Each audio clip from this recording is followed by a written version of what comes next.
Hello, hello, and welcome to this week's show. We have arrived to the last segment of our three-part series, and this one is titled Email Sequences That Nearly Everyone Either Gets Wrong or Doesn't Do. And so we're going to talk about the 4 additional email sequences to create in your business to, one, make your life a lot simpler. Once you get them created, they're one and done.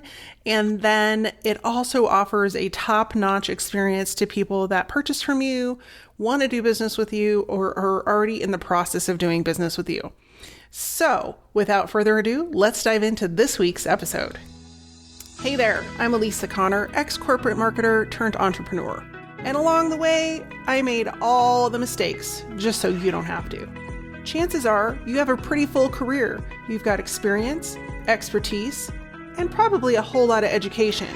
The problem is, people can't find you. This is why each week on the Second Act Entrepreneur Show, we feature expert education, marketing insights, and mindset shifts that are going to help you create a profitable business so you can secure your legacy, ensuring that you thrive not only in your first career, but also your second act. Welcome. Email marketing is the best way to captivate and enthrall your audience, as well as build trust with them. Yet, I've heard from so many people, it's so hard to write emails. Well, I'm here to tell you there are some fun and exciting things on the horizon that are going to help you do just that. But to get you started, I've created a brand new guide that helps you create that first sequence. It's your welcome sequence, which basically is a hi, great to meet you, so good to know you, here's a few things that might help you out kind of sequence. Yet people struggle with writing. I get it. It can be like banging your head on the wall or staring at a blank screen and going, I have nothing to say. And that stinks. So I've made it easy for you. You can get access to this guide for free over at elisaconnor.com/email guide, all one word. And you can grab your copy today. So if you're struggling with writing that welcome series and you don't know what to say in those first few emails to build rapport and trust with your audience, you're going to want to go grab this guide. It was created with you in mind to make it easy for you to get this done in less than an hour. So go grab the guide today at elisaconnor.com/email guide. And I look forward to seeing you in my inbox. So today we are diving into part 3 of our 3-part series. If you've missed the other 2 parts, you can find those links to listen to part 1 and part 2, where we talk about 7 other different email sequences to create for your business. In episodes 157 and 158, those are on my website at elisaconnor.com/podcast. The first set of email sequences that we talked about were ones that you want to have created first in your business. These are the ones that are going to help you build rapport, build connection, create conversation. And so those are handled in episode number 157. And then last week's episode, we talked about 4 different email sequences that people usually don't think to create. And these are ones that will help things run more smoothly, keep your email list fresh, and also make sure that the people that you're emailing regularly are interested in hearing from you and have the potential to move forward. So you may be wondering, what are we talking about this week? Well, we're talking about all of the other sequences that you create that generate sales. And these are probably the ones that everybody wants to start with. But if you don't have those nurture sequences set up and those other sequences that we talk about in episode 157 and 158, you're going to be hard pressed to get people to move forward with actually buying. Because if you've listened to the show long enough, you know people need to know, like, and trust you before they're going to purchase from you. And so the more opportunities we give them to do that, the higher the likelihood that they will say yes, take out their credit card, and make a sale. So let's dive into the 4 remaining sequences for business owners, coaches, consultants, and online course creators. So the big one, you do a lot of email sequences and marketing activity to get people to purchase. But what people do not do is actually welcome their new subscribers and make the buying experience something that's worthwhile. And so your purchase sequence is something that automatically goes out to buyers, and it includes some really pertinent information. Now, typically, we will have on our checkout page or our sales page or even a thank you page after they purchase a bunch of information. But what happens if they just click out before they ever read that information and then they don't get access to whatever it is that you're trying to share with them? And so this is why an email sequence is really important, because when somebody purchases, that is the prime opportunity for you to stay in front of them, make sure that they know that they've made a good decision, and even better, support them so they're getting results and they become an advocate for your brand. Because what's better than someone else telling somebody who might become a customer how great you are? Not much. And that's free marketing and advertising. So we definitely want that to happen. So in your purchase sequence, you want to include some things like a welcome video, a welcome intro, however you want to welcome them to your community, your brand, your business, and let them know they've made a really good decision. Which leads us to key point number 2. Let them know remind them why they've purchased from you. Sometimes people buy things and then they get busy and then they're like, oh yeah, what was that I bought again? Well, unfortunately, when that happens, if we don't remind them and really dig into the problem that they're having and how we are going to help them solve it, that can lead to horrible things, in my opinion, like refunds and people that don't have good experiences and they don't leave very good reviews. And we don't want that. We want it to be a good experience. We want them to feel confident in their decision, and we can go and create an email sequence for them so that they do have that experience. Now, the sequence can be as long or as short as you want it to be, because ultimately what you're going to want to include in there are the steps for them to continue to take action, whether it's a program or if they're doing some sort of coaching or consulting with you, or if you're an author. We'll use an author this week for an example. If you're an author and they have purchased your books, maybe you're offering them a bonus.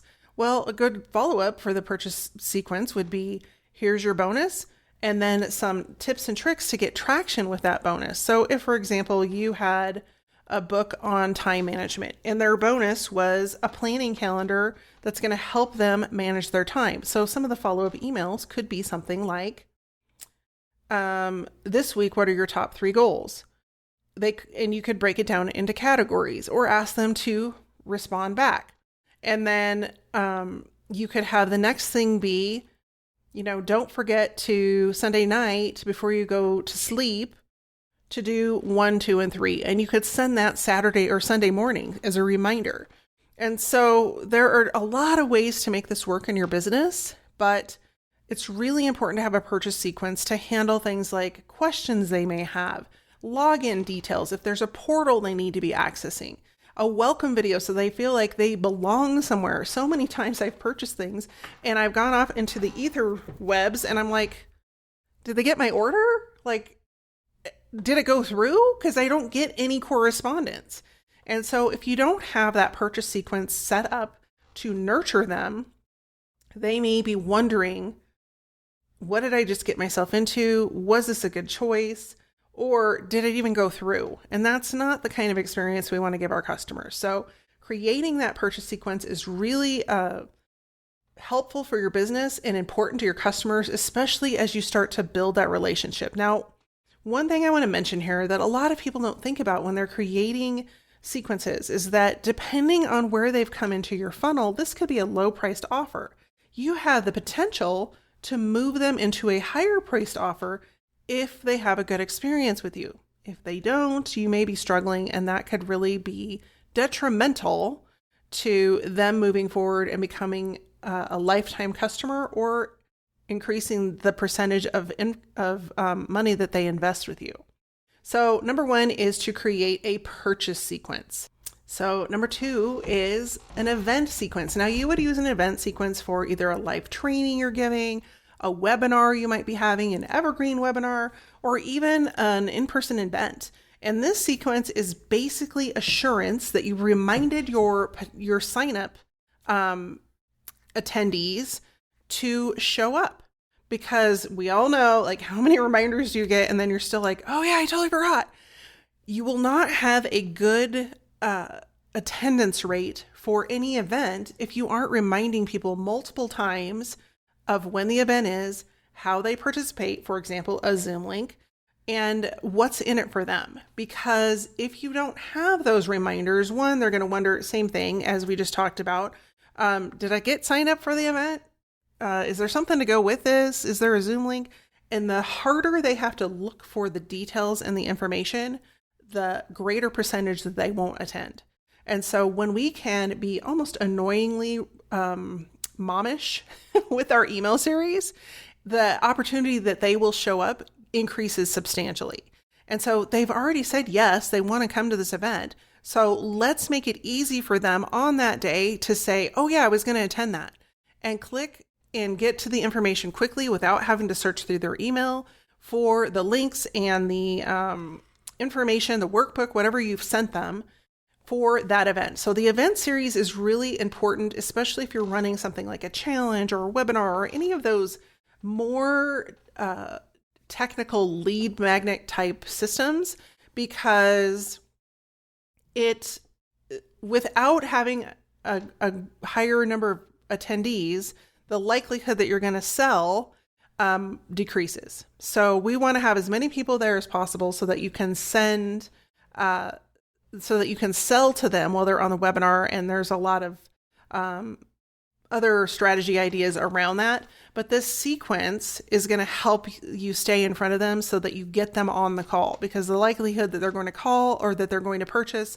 after that webinar or that event or that challenge or that live training or whatever it is much, much higher. And so does that mean everybody on the webinar is going to purchase? No, that never happens. But the likelihood that people will purchase increases if you have more people there and you give them the opportunity with reminders.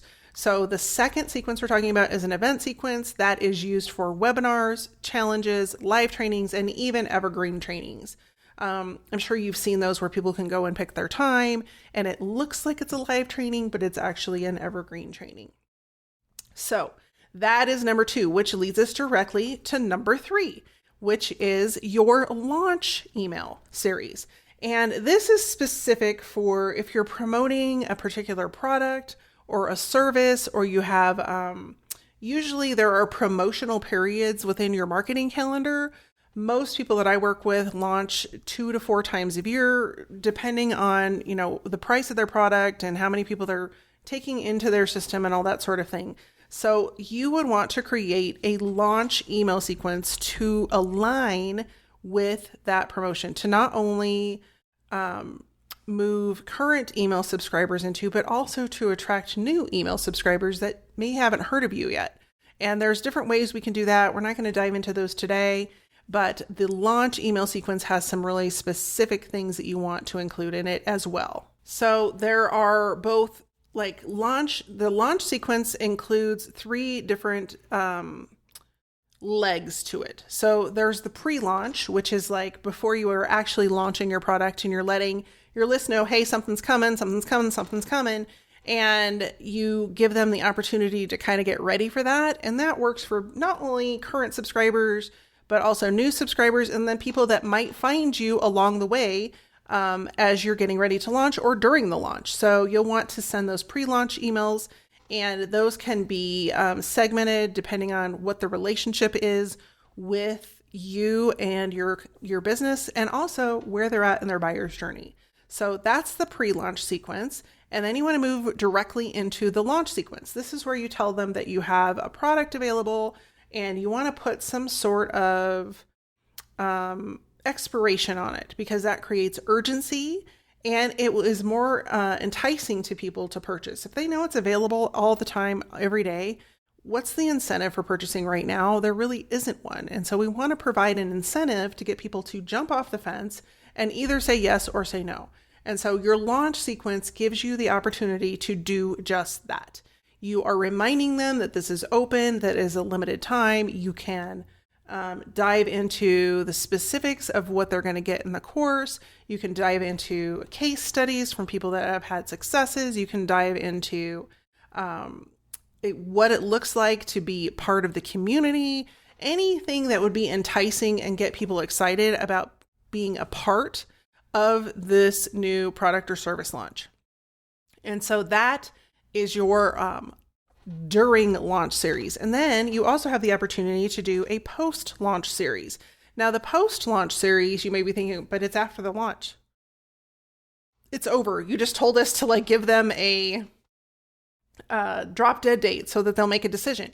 Yes, but this is also an opportunity for you to let them know that the doors are closed and give them information about people that did decide to join. Thank them for being part of your launch, and just let them know that if they change their mind, that whenever you're going to relaunch the program. So let's say you're going to launch it at the end of October. You may say, doors are closed now, but if you missed the launch and you didn't get into the program this time, or there was some, maybe the financial reason was you couldn't do it right now because it's October and it's almost Christmas, don't worry. The program is going to open back up again on January 15th, and you'll have the opportunity to partake and be a part not only of the product launch again, but also enroll if that's something that works for you. If you want to be the first to know about this, then you could create a wait list for them to sign up, or a button to click, or whatever you want to do. But it keeps them engaged, and then it also gives you the opportunity to know, hey, they really are interested, but there was something that happened that kept them from investing this time around. And so that's really powerful stuff. So that's kind of your post-launch sequence. And that can be a couple of emails. I probably wouldn't do more than 1 or 2 because you've already inundated them with a bunch of emails. But there are some other nifty little marketing strategy things that you could throw in those as well. But that launch sequence is actually 3 parts: pre, during, and then post-launch. And then the last piece of the launch, and this kind of coincides with the launch piece, is your sales sequence. And so this is the one and only time that you really want to start selling your product. And a lot of times these can be added into your launch sequence. So you're talking about the product coming up, all of that sort of stuff, but it can also commingle with a sales sequence. So for example, if you're not doing a launch and you just want to get people enrolled in your coaching program, for example, and you have 10 slots available, you may just do a sales sequence. So that doesn't mean you dive in and say, bye, here's all the 9,000 things in there. It means that you focus on the benefit for the client, focus on the problems they're having now, give direct connections to how other people have had those same problems and found success with your program, all of those sorts of things. And then ultimately, you want people to buy. So this is where you ask them to make a decision, yes or no. And if they say no, don't take it personally. Like I remember when I was creating different courses and products and different things, and people would say no, and I'd get so upset because they unsubscribed or they just, didn't respond or whatever it was, until somebody gave me really sound advice, which was, it's only no for now. And so even if they unsubscribe, that doesn't mean it's no forever. They may come across you again and be like, oh, that just wasn't the time for me. But now I'm really, intrigued by what they're doing and what they're selling. And so now I do want to know. I do want to know what they have to offer. And I do have an opportunity to actually move forward and work with them. So those are the last 4 sequences to create in your business. So just as a refresher, the first one was the purchasing sequence for people that have actually purchased from you. The second is an event sequence, and that would apply to things like challenges and launches and webinars and evergreen webinars. And then that's followed up by either a sales sequence or a launch sequence. And like if you're doing an evergreen webinar, you would move straight into a sales sequence. You wouldn't go into a launch sequence because you're not launching anything. So that's the differentiation between those different sequences. If you need help with any of these sequences or mapping out a strategy, that's what I do for people every single day. And I am happy to work with you. And I'm happy to answer questions. The best way to get started is to go to my website and sign up for a free 30-minute call just to see if we're a match for each other. And even better, just to see if you can get a second set of eyes on what you're already doing. So if you're interested in that, just head on over to elisaconnor.com and click the schedule now button and grab yourself a 30-minute call. In the meantime, thanks so much for tuning in. If you found value in this episode, I would love for you to share it with someone else who is struggling with their email marketing. Because as you know, and I know, email marketing is super powerful if it's done right. And I want to make sure that you have the skills and the tools in order to make it work for your business. So thanks again. In the meantime, I will see you next week. Take care, stay safe, and be well. Did you miss something during the podcast? Maybe forgot to take notes? No worries, we've taken all the notes for you. All the resources, links, and information in this episode you can find over at alisaconnor.com/podcast. That's ALISACONNER.com/podcast.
In the meantime, be well, take care, and stay safe.